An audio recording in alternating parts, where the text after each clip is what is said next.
Semangat pagi, puji syukur patut kita panjatkan kepada Tuhan yang memperkenankan kita bersekutu dalam saat teduh pagi ini dengan rehat edisi Sabtu 8 Agustus 2020.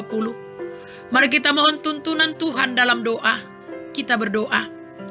Tuhan, kami bersyukur untuk kasih setiamu dalam kehidupan kami. Kami ada pagi ini semua karena anugerahmu.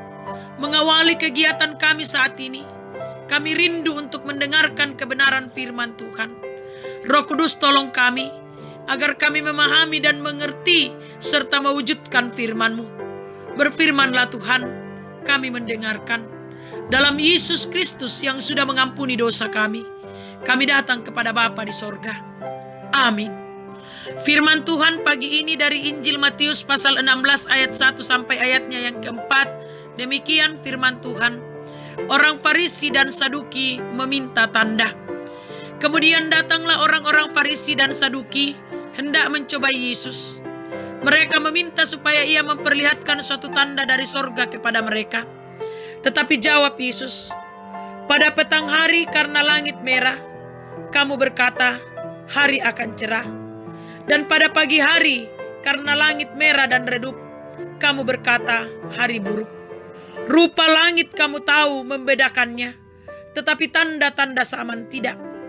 Angkatan yang jahat dan tidak setia ini menuntut suatu tanda, tetapi kepada mereka tidak akan diberikan tanda selain tanda Nabi Yunus.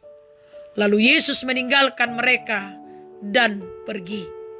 Amin. Hanya oleh iman. Jemaat yang dikasihi Tuhan, umumnya ada bukti baru bisa dipercaya atau diterima. Artinya, keabsahan suatu perkara apabila didukung oleh fakta yang menyertainya untuk bisa diterima secara sah oleh hukum. Orang Farisi dan orang Saduki bersatu untuk mencobai Yesus untuk membuat tanda dari sorga. Mereka meminta tanda karena mereka tidak percaya kepada Yesus. Sebenarnya, mereka sudah mengikuti Tuhan Yesus sejak lama dan melihat tanda-tanda ajaib yang dilakukannya. Tetapi mereka membutakan mata untuk percaya dan menerima Dia. Jadi, dapat disimpulkan bahwa permintaan mereka bukanlah permintaan tulus. Sebab walaupun tanda diberikan, mereka tetap tidak akan percaya karena paham yang sudah ada pada mereka tentang Mesias yang datang sebagai raja dalam kemegahan, bukan dalam kerendahan dan kemiskinan, dan tentang tidak adanya kebangkitan daging. Oleh sebab itu, Yesus menjawab dengan keras bahwa mereka tahu membaca tanda-tanda alam, tetapi buta terhadap tanda-tanda zaman. Tuhan menyebut mereka sebagai angkatan yang jahat dan tidak setia. Maksudnya bahwa mereka menolak percaya walaupun tanda-tanda itu sudah menjelaskan. Tuhan Yesus berkata bahwa mereka hanya akan mendapatkan tanda Yunus sebagai lambang kematian dan kebangkitan Yesus. Jemaat yang dikasihi Tuhan, hanya oleh iman kita dapat berkata bahwa Yesus adalah anak Allah yang telah lahir, mati, tetapi bangkit pada hari yang ketiga. Kita percaya kepada Yesus sesuai dengan isi kitab suci yang telah diberikan untuk kita. Karena iman kita tidak melihat, namun percaya kepadanya. Ibrani 11 ayat 1 mengatakan, iman adalah dasar dari segala sesuatu yang kita harapkan dan bukti dari segala sesuatu yang tidak kita lihat. Amin. Mari kita berdoa. Kami bersyukur Tuhan boleh diperkenankan untuk merenungkan firman Tuhan di pagi yang indah ini. Kiranya kuasa Roh Kudus yang akan menolong kami untuk menghidupi firman Tuhan di tengah-tengah kehidupan yang Tuhan masih karuniakan kepada kami, sehingga kami tetap berjalan pada kebenaran Tuhan dalam kehidupan ini. Ya Bapa yang Maha Kasih dalam kerajaan surga, Di pagi yang indah ini kami datang membawa kehidupan kami, memohon tuntunan Tuhan, penyertaan Tuhan dalam setiap juang, karya, dan kerja kami. Kiranya di dalamnya Tuhan, Engkau berperkara, sehingga semuanya berjalan dengan baik, seturut dengan kehendak Tuhan sendiri.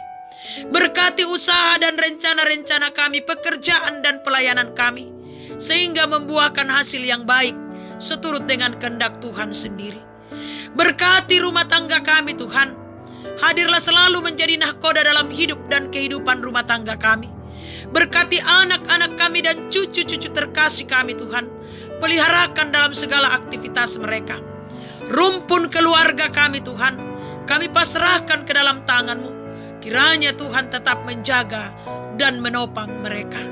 Kami membawa jemaat-Mu, pengurus organisasi intragerejawi, majelis gerejamu.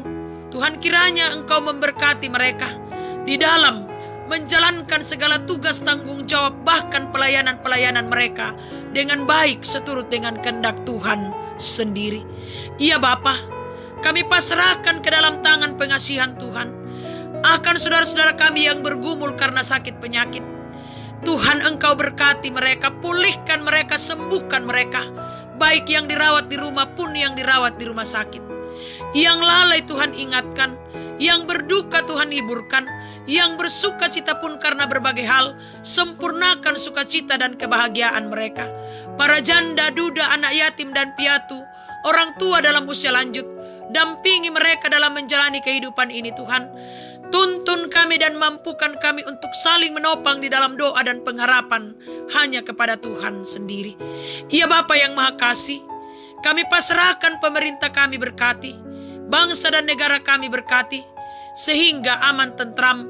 Di dalamnya kami tetap memuji memuliakan nama Tuhan, khususnya Kota Bontang yang kami cintai ini. Ya Bapa, kami pasrahkan pandemi COVID-19 ke dalam tangan-Mu. Berperkaralah di dalamnya Tuhan. Kami percaya Engkau mampu untuk mengatasi pandemi COVID-19 ini. Iya Bapa, kami berdoa untuk perjalanan hidup kami hari ini Tuhan. Kami pasrahkan ke dalam tangan-Mu. Engkau memberkati kami dalam menjalani kehidupan di masa new normal ini, sehingga kami boleh jalani dengan baik dan dalam tuntunan serta pemeliharaan Tuhan. Kami selamat sentosa menjalani dan memaknai hidup ini. Iya Tuhan, ampuni dosa dan keterbatasan kami, lalu sendengkan telinga-Mu, dengarkan kami Tuhan yang datang kepadamu di dalam Yesus Kristus Tuhan dan Juru Selamat kami. Amin. Selamat pagi, selamat menjalani dan memaknai hari ini. Tuhan Yesus memberkati kita semua. Soli Deo Gloria.